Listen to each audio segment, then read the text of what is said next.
Happy Monday, boys and girls, ladies and gentlemen, and all the fish in the ocean. It is I, your guide to all the tabletop role-playing game news, weather, and general nonsense that is the OGGM. What a great weekend. No role-playing game controversy whatsoever during the weekend. Just the usual pot shots and insults, and my side's better than your side, and you blah, blah, blah. But no major controversies. I really thought the whole Roe versus Wade thing would seep into gaming, but so far, with the exception of one idiot, it hasn't.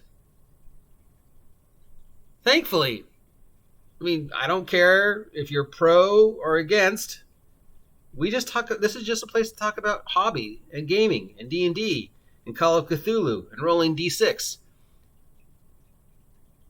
If you want to talk about politics, we can start a separate channel.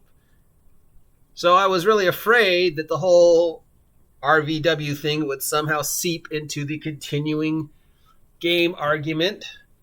But with the exception of one idiot, it did it. So yeah, congratulations. Way us. Maybe we're finally growing up. All right, what's going on in the world of tabletop role-playing games? It's Monday, so let's see if there's anything going on. There is a Dungeon Delver's Guide coming from Level Up Advanced 5e. There was a quote-unquote preview that they put up on Friday or Thursday, but it just turned out to be a scan of one page. That's not a preview. Other than that, yeah.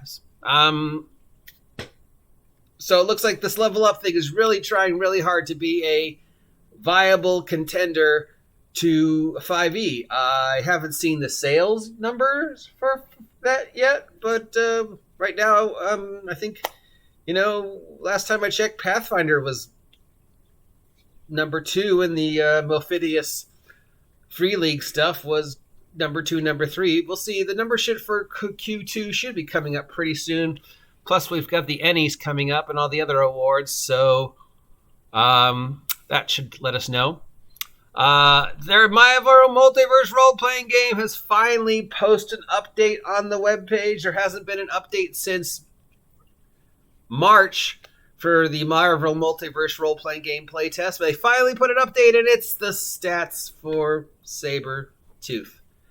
So, still no idea how much, if any, of the playtesting questionnaires the designers of the games are actually reading or taking into account. I mean, the questionnaire hasn't changed. There hasn't been an update to the errata other than Sabretooth, so your guess is as good as mine. Shadowrun is now up on Roll20. Last month, the launch of the Saturn 1 6 World Companion was expanded with the character creation options for Shadowrun, but there's more! Shadowrun 6th edition is finally coming to Roll20, and there will be a quick start available soon, and then you can play it online for free. Yay! So if you're a fan of Shadowrun and the various Shadowrun-based video games, and then the actual Shadowrun IP game, there will now be a video game trilogy available, and the actual Shadowrun stuff will be available on Virtual Tabletop.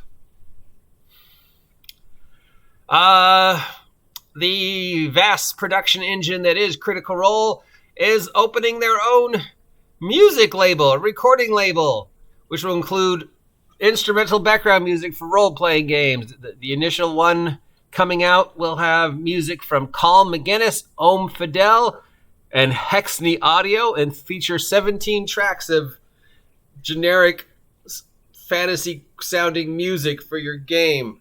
So once again, showing that Critical Role Darrington Press is trying to spread its wings, move away from 5e, and embrace the general audience and try and attract more people for their inevitable point where they make their own game. This stuff will be available on Amazon, YouTube, stuff like that. Edge Studio has released another preview for the recently released Midnight Legacy of Darkness 5e setting. The blog now posts several premieres for the campaign setting and all the other stuff that might be coming out from Fantasy and Edge Studios for Midnight. Updates to the world of Midnight for 5e. Showing further how you can use the 5e engine without D&D and take the 5e engine in the direction it should be going. Because I think we can all agree the 5e engine is not the appropriate engine for Dungeons and Dragons style of play. Not that there's anything wrong with the 5e engine, not that there's anything wrong with the Dungeons and Dragons style of play. The splat books and the information and everything that's come out from Wizards for 5e is okay. Some of it's really, really good. Tomb of Annihilation, Storm King's Thunder. Some of it is not so good, Strixhaven. But the 5e engine on its own has so much potential to be something great. It's just not D&D.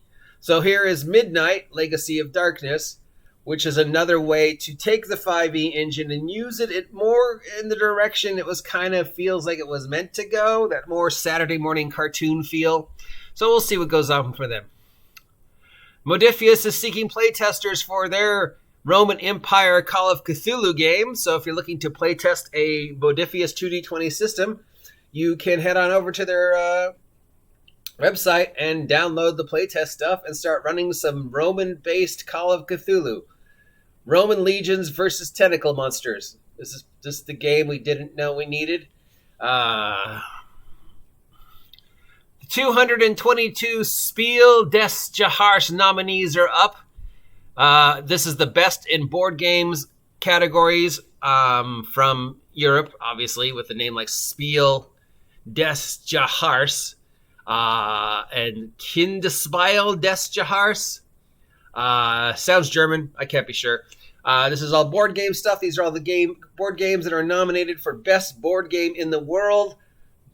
Not a surprise. Nothing from Wizards of the Coast is nominated. It looks like the top stuff is coming out from Osprey Games and Pegasus Spiel and stuff like that.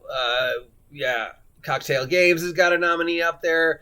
Flat Out Games has got a nominee out there. A lot of good stuff. I mean, I haven't played as many board games as I would like to this year, but most of these sound familiar, especially the Dune one. Is there anything here I've played on the list this year? No. The only board game I've played so far in 2022 is Settlers and Root. So, yeah. So that's it. Anything else going on? Blah, blah, blah, blah, blah, blah, blah, blah, blah, blah, blah, blah, blah. Hey, here we go. How much is this thing? Got $400 sitting around that you don't know what to do with, and you're just like, geez, what do I want to waste this on? I could buy $400 worth of food. I could pay some bills. I could maybe go out and treat myself to a movie. I don't know. I could invest it. Or I could buy a lamp. That's right. For $400, you can buy a D&D themed lamp from Design Tasco Dungeons. It looks like a dragon head, and from the mouth is hanging a lamp. Based upon the size, it's got one hand holding it, so I would say it's not that big if it can be held in one hand. So about the size of a desk lamp, I guess. So a small dragon. So, if you've ever wanted a decapitated dragon head holding a lamp in your room somewhere to provide extra themed light for your D&D inspired game, and you've got $400 laying around that you can't think of a better thing to waste it on. I mean, for $400, I'd go buy a real lamp.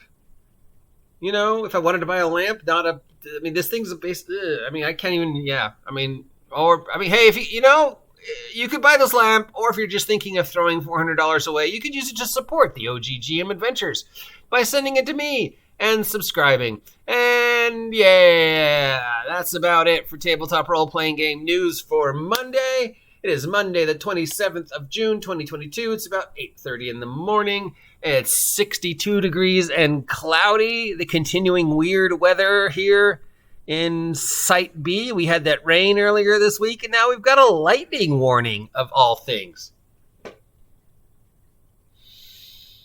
Yeah, well, that's about it. If you appreciate this content, let me know. If you feel like supporting the OGGM adventures, consider subscribing and helping me hit my goal of 1,000 subs.